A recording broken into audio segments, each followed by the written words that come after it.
Bekle dedi gitti, ben beklemedim. O da gelmedi yar.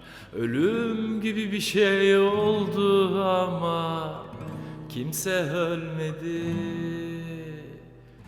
Aşk ateşi yanar yanar söner mi?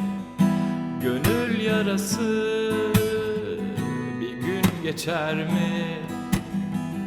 Öyle sevdim, içim dışım enerji.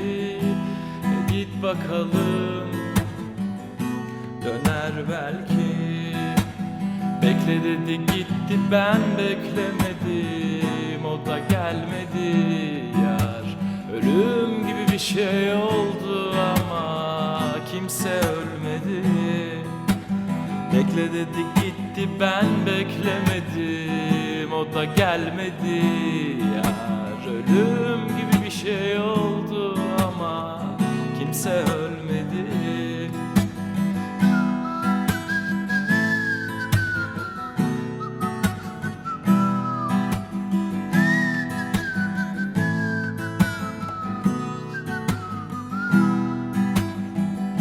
Eğer başını alıp kaçıp giderse, olur da bir gün beni terk ederse, hangi dağda ölürüm bilmem, bilinmez.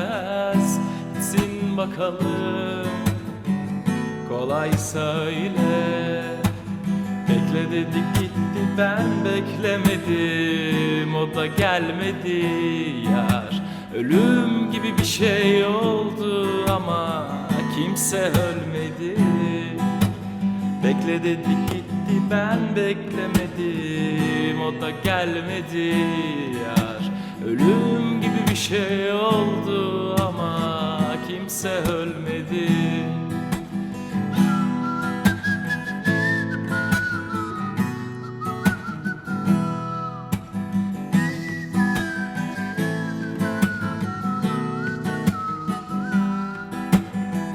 Ah bebeğim, beni ne çok severdin.